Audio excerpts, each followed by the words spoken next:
जिद्दी आदमी ने इतिहास रचा है। इतिहास केवल वही आदमी रचता है जिसके मन में कोई जिद आ गई हो। कोई भी संस्था अगर सफल हुई है, कोई भी इंडिविजुअल अगर सफल हुआ है, कोई भी बड़ा परिवर्तन आया है, उसके लिए एक आदमी को अपने मन में जिद लानी पड़ती है। दशरथ मांझी भी बड़ी कठिनाई में थे, जिनके बारे में आज सब जानते हैं। दशरथ मांझी की पत्नी लेबर पेन के कारण वो पहाड़ जो 55 किलोमीटर का था उसको पार नहीं करा पाए, उसको अस्पताल नहीं लेके जा पाया। उस आदमी को जिद आ गई, 22 साल लग गए, 55 किलोमीटर का पहाड़ एक छेनी और हथौड़ा लेके तोड़ डाला।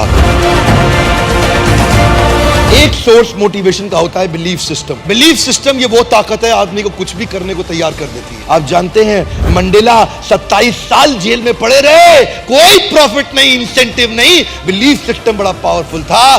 गांधी एक बड़ा परिवर्तन क्यों लेके आए? उनको ट्रेन से पहले दर्जे की टिकट साउथ अफ्रीका से धक्का देके बाहर निकाल दिया। अंग्रेजों ने क्या बोला? तेरे को हक नहीं है पहली टिकट लेकर के पहले डब्बे में सफर करने का। गांधी ने बोला मेरे पास टिकट है, बोला तू नहीं बैठ सकता, बाहर निकल यहां से। गांधी ने क्या जवाब दिया? तुमने मुझे ट्रेन से निकाला, come back to my country, I will show you. मैं तुम्हें पूरे देश से बाहर निकाल दूंगा, मैं तुम्हें पूरे देश से बाहर निकाल दूंगा।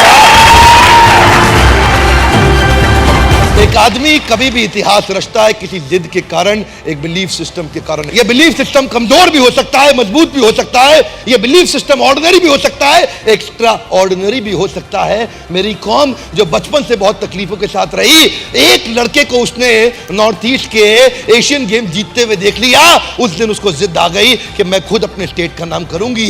उस दिन उसको जिद आ गई, बहुत बड़ी हो चुकी थी, आज तक कभी बॉक्सिंग नहीं करी, लेकिन उसने कमाल कर दिया। लोग जब भी कमाल करते हैं किसी जिद के कारण करते हैं। ऑर्डिनरी मेंटालिटी के लोग ऑर्डिनरी जीवन बिता करके मर करके चले जाते हैं संसार से, उनको कोई नहीं पूछता। केवल एक्स्ट्राऑर्डिनरी आदमी कर सकता है कोई काम।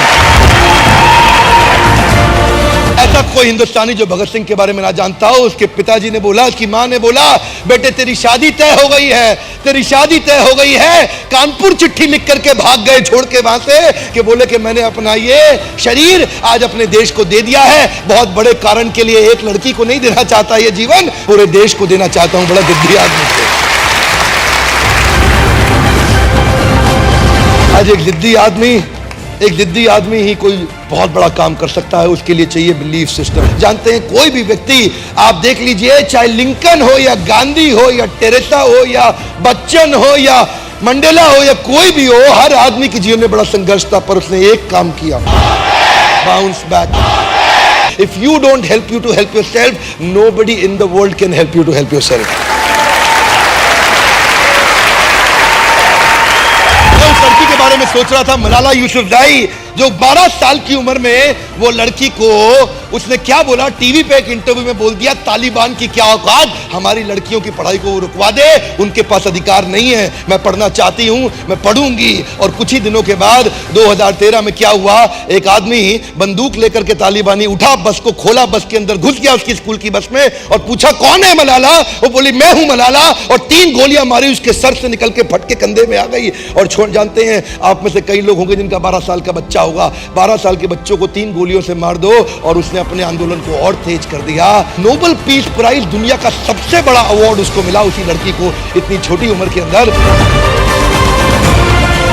एक व्यक्ति इतिहास तभी रचता है जब वो जिद्दी हो जाता है। जिद को बड़ा करना चाहिए, अपनी जिद को बड़ा करो, अपनी जिद को पालो। जिस दिन इतनी हिम्मत आ गई, आप अपनी जिद को पाल के बड़ा कर गए, आपको सफलता के नए रास्ते मिल जाएंगे, और अगर नहीं मिले तो आप खुद नया रास्ता बना देंगे।